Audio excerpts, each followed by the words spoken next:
The morning air in Savannah was still thick with the scent of smoke when I found myself standing on my daughter's porch, a half-burned suitcase digging into my palm and my heart thudding like it was afraid to beat too loudly. The light was soft, almost gentle, which made the coldness in her eyes feel even sharper. I remember thinking the fire had taken everything, until I realized she was willing to let it take me too. If you're watching this, subscribe and tell me where you're listening from, because moments like this change a person in ways you don't see coming. As I stepped off that porch, the weight of her rejection settling over me like ash, I had no idea I was crossing into a different life entirely. Let me show you how it all began.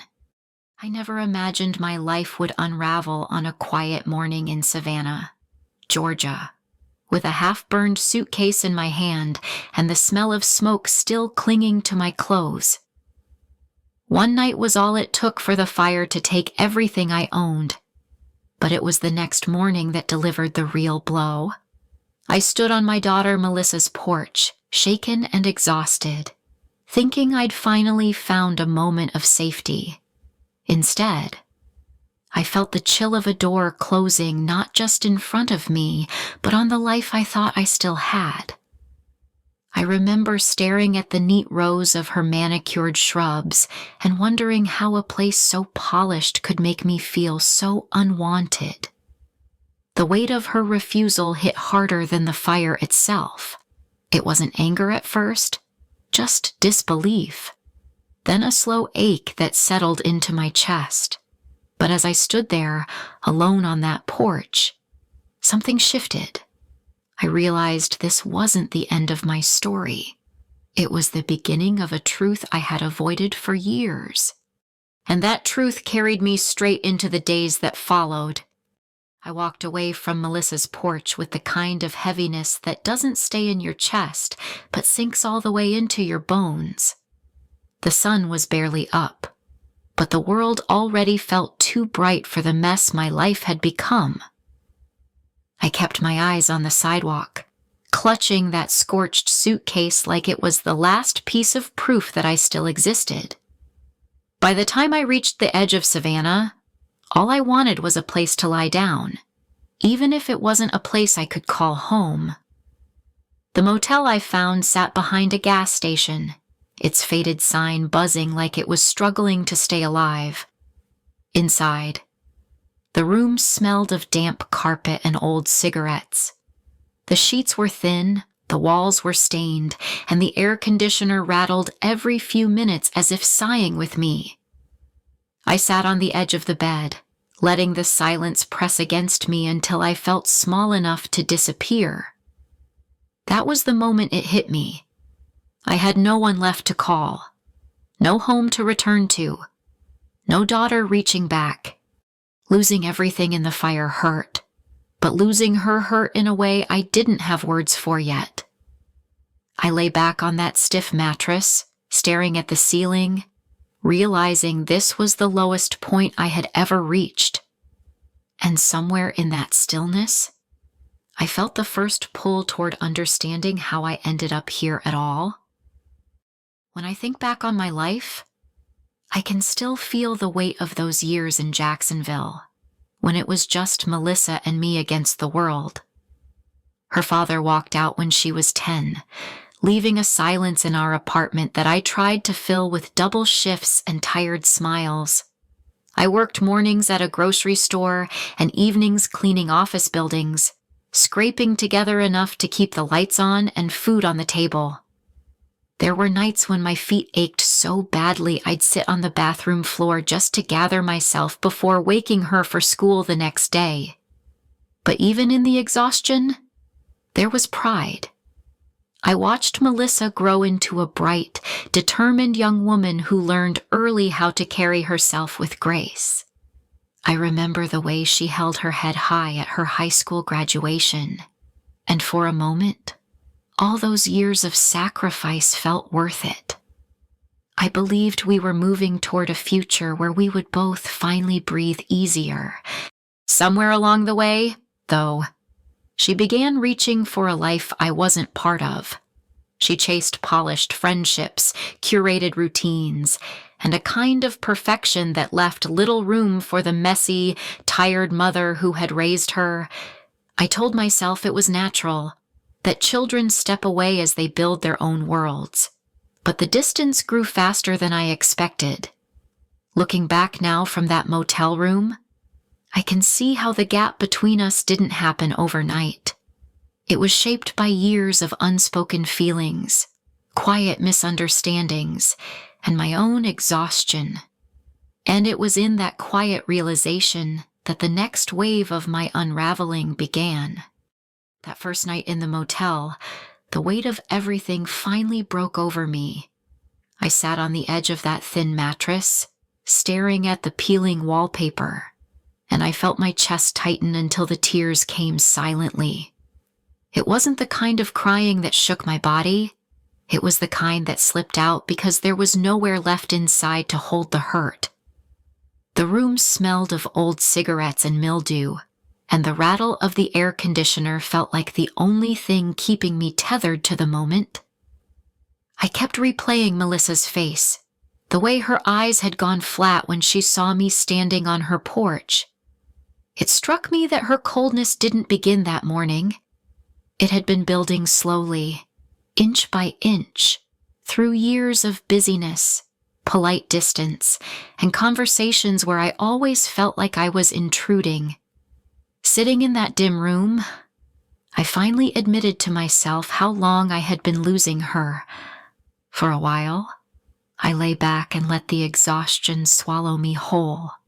I felt as though I had fallen through every layer of safety I once trusted, landing here with nothing but a suitcase and a heart I wasn't sure I knew how to mend. But when morning light crept through the thin curtains, something in me shifted. I stepped outside and walked toward the gas station, the air cool against my skin.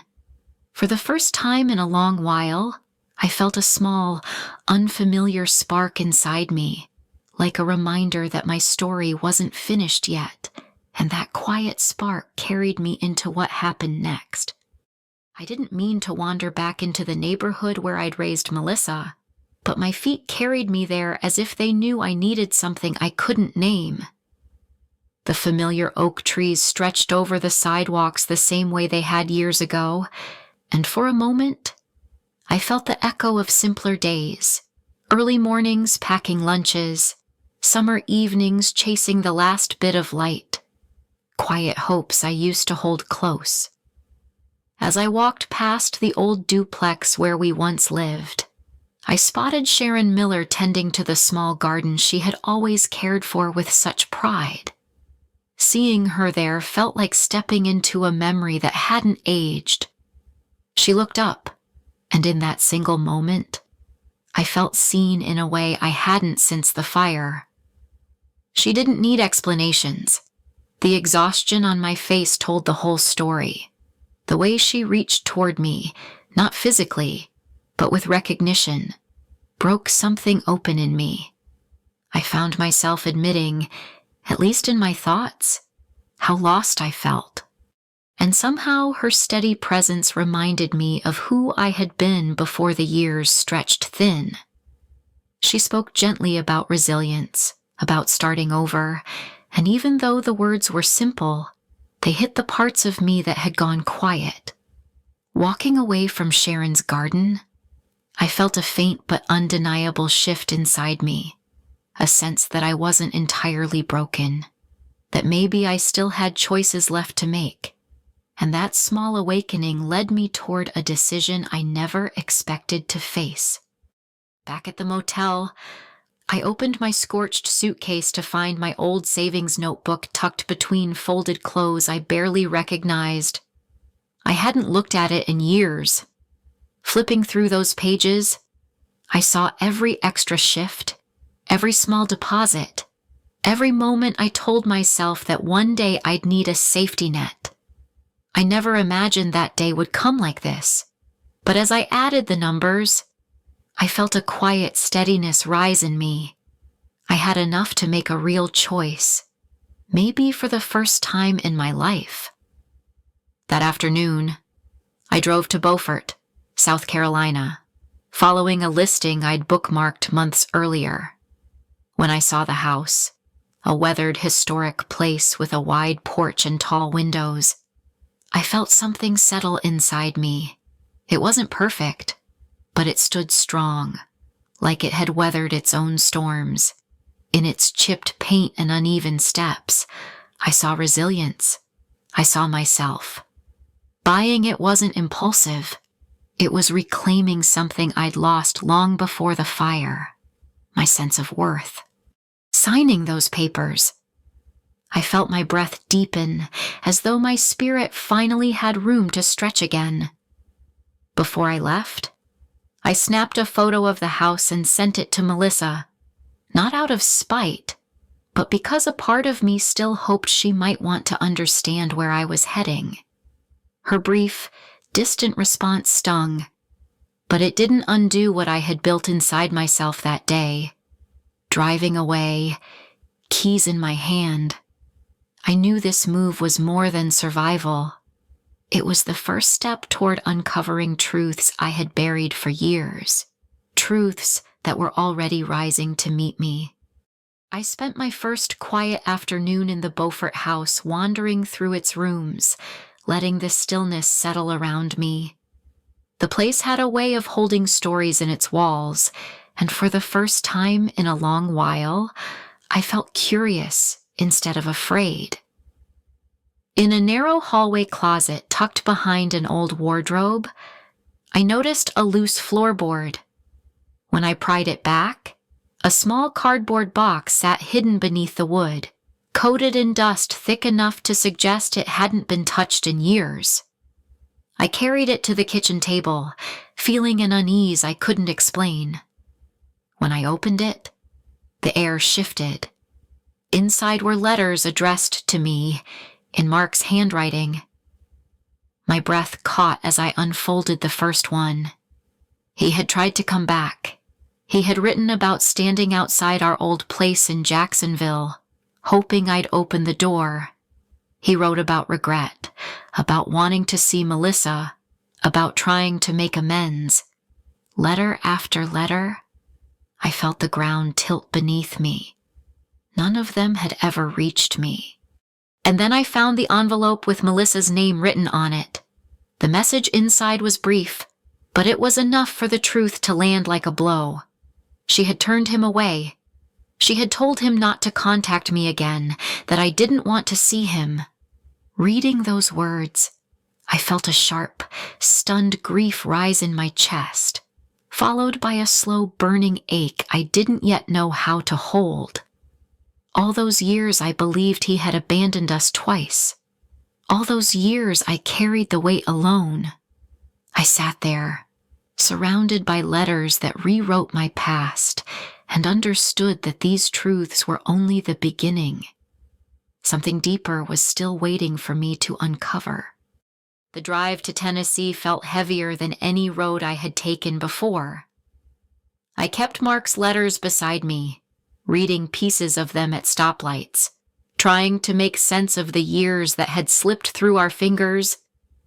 I told myself I just needed to see him one last time, to look him in the eyes and let him know I finally understood. Hope can be stubborn, even when we don't realize we're holding it. When I reached the small apartment complex listed in his letters, the quiet hit me first. A neighbor stepped out onto the walkway, studying me with a kind of recognition I didn't expect. Before I could ask anything, I saw the softness in her expression, the gentle way people look at you when they're about to break your heart. That was how I learned he was gone. She handed me a worn journal he had left with her, saying he didn't know if I'd ever come but wanted something kept safe just in case.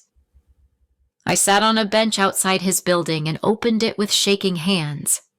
Page after page, he wrote about his regrets, his attempts to return, and the grief he carried after being turned away.